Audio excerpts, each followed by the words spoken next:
Amoureux du beau dire, passionnés de littérature, bienvenue dans votre émission hebdomadaire L'art de la rédaction. Aujourd'hui, j'ai le plaisir de recevoir pour vous sur ce plateau Mademoiselle Ségolène Royal Afiavi Dovonou. Ségolène est étudiante en première année de lettres modernes à l'École normale supérieure de Porto Novo. Elle est également triple médaillée de bronze en karaté. C'est pourquoi je me sens si sereine sur le plateau. Ségolène est membre du club de lecture de la Fondation Renangbe. Après cette courte pause, retrouvons-la sur ce plateau. Bienvenue Mademoiselle Ségolène et merci d'avoir accepté notre invitation. Je vous en prie et merci beaucoup à vous. Alors, vous êtes l'auteur de la nouvelle longue Achokwe, le mystère d'un changement, écrite alors que vous étiez encore en classe de terminale. Parlez-nous un peu de ce qui vous a poussé à écrire si tôt. Merci beaucoup. Eh bien, j'ai grandi dans une famille d'enseignants. Mes deux parents sont enseignants et dès le bas âge, j'ai été initiée à la lecture. Plus tard, j'ai découvert le club de lecture de la Fondation Renangbe qui m'a beaucoup aidé dans l'amélioration du français avec des ateliers d'écriture. En seconde, j'ai été co-auteur de l'écriture du livre 4 héroïnes de l'histoire africaine, ce qui m'a poussé, avec le soutien de Madame Victorine Ditrinou, à écrire mon propre livre et à l'éditer en classe terminale. Merci beaucoup. Alors, tous nos remerciements à Madame Victorine Ditrinou et à sa fondation Renangbe.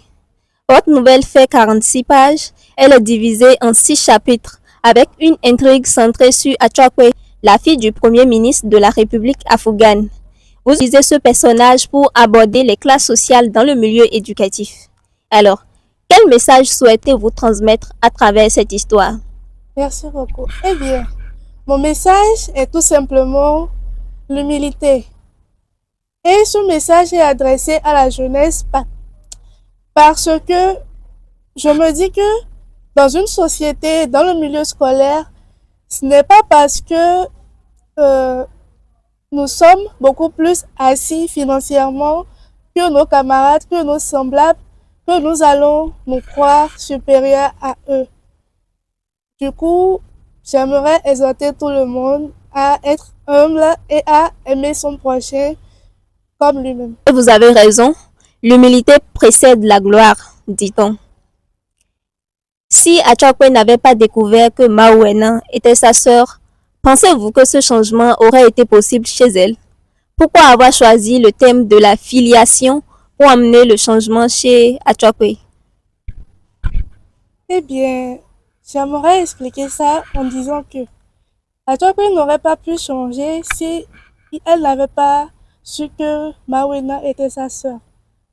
Parce que déjà avec l'éducation de ses parents, elle avait déjà une autre image dans la tête. Donc, savoir que sa sœur venait d'un autre milieu a pu changer quelque chose en elle. Donc, c'est la réponse. Merci beaucoup. Donc, la fille hautaine n'aurait pas pu changer de comportement si elle était fille unique au monde. Eh bien, nous allons parler à présent de son papa, du premier ministre afghan, Monsieur Djibiti. Nous voyons que l'intrigue se termine bien.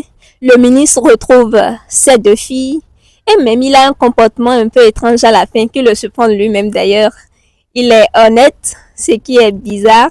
Je me demande si c'est la joie de redevenir père qui lui donne, qui change carrément ce rôle brusque-là, ce sentiment, ce comportement chez Monsieur le Premier ministre. Eh bien, Monsieur le Premier ministre était déjà connu pour les fraudes, pour le vol, pour des comportements assez peu corrects. Et il a eu la joie de retrouver ses filles et également la joie que lui a procuré le fait que sa fille Achokwe, qui était de base sa fille unique, lui a procuré. Merci beaucoup pour cela. J'ai lu votre livre avec beaucoup d'intérêt, surtout le style qui est fin. Vous avez dit qu'il est destiné quand même aux élèves. Vous avez quand même fait quelques usages hein, dont j'aimerais parler ici. Il y a le CSP, notre dada de la capitale, par exemple. J'aimerais savoir un peu plus si c'est simplement le style que vous avez choisi parce que notre dada de la capitale qui est située à quelques enclavures de l'Assemblée nationale nous fait penser à Notre-Dame de Lourdes de Porto Novo qui est exactement située à quelques enclavures de l'Assemblée nationale. Vous avez aussi parlé du lycée Tofa, enfin tout ça on Oui. voit à Porto Novo et Eh bien, le livre, il est justement destiné aux élèves et à la jeunesse. Et j'ai utilisé ces thèmes parce que d'abord, je suis née à Porto Novo, j'habite à Porto Novo. Et en utilisant ces thèmes pour se localiser, je me suis dit, ça pourrait aider les jeunes à se situer un peu, à sourire en lisant. Donc, c'était un peu le but. merci beaucoup. C'est pourquoi moi je rapproche ce style-là, celui d'Habib Dakogan. En le lisant, on sourit forcément, on sourit. Et même à travers le personnage de Mawena, je me suis dit, ben, est-ce que c'est pas Ségolène elle-même? Parce que elle faisait le karaté, elle aimait la lecture et tout. Il y a un passage qui m'a ému dans le livre, c'est à la page 44 et j'aimerais le lire pour notre public. Page 44, c'est le discours de Mawena après que cette dernière ait découvert que monsieur le ministre est son cher père. Je le lis pour le public. Je n'en veux à aucun d'entre vous. Chacun a agi de la meilleure façon. Je vous pardonne tous, mais je n'oublierai pas. Achokwe, je comprends maintenant que tu l'as découvert avant moi. D'où ce changement soudain chez toi. Tes excuses et tout le reste. Je comprends maintenant que parce que tu te sentais seul, tu en as voulu au monde entier. Moi aussi, je me suis sentie seule et je me suis repliée sur moi-même pour ne pas emmerder et créer des ennuis à ma mère qui en vrai est ma tante. Je ne l'ai jamais su parce qu'elle m'a gardé comme un œuf et je la remercie infiniment pour cela. Mais, chers tous, j'ai quand même besoin de temps pour digérer tout ça.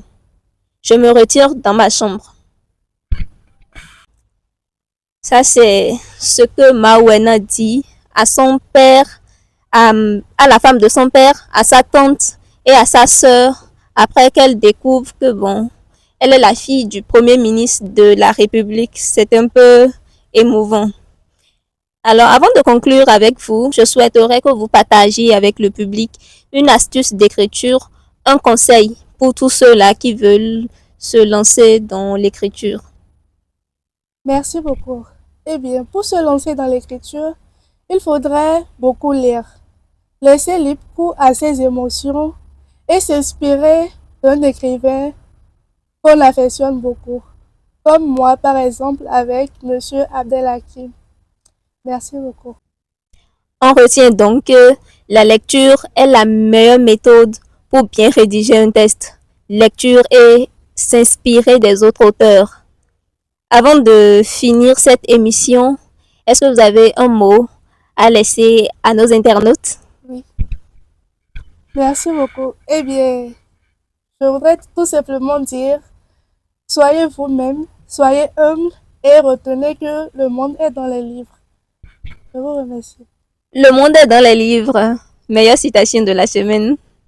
Nous avons eu le plaisir d'écouter sur ce plateau Mademoiselle Ségolène Royal Afiavi d'Ovonou. Il s'agit bien sûr de Ségolène Royal du Bénin et pas de la femme politique française Ségolène Royal. Elle nous a parlé de sa nouvelle langue Achokwe, le mystère d'un changement. Et je retiens qu'au-delà des différences des classes sociales, le respect mutuel est essentiel.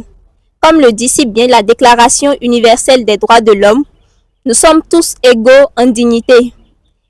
Fidèles abonnés, merci d'être restés avec nous jusqu'à la fin de cette émission.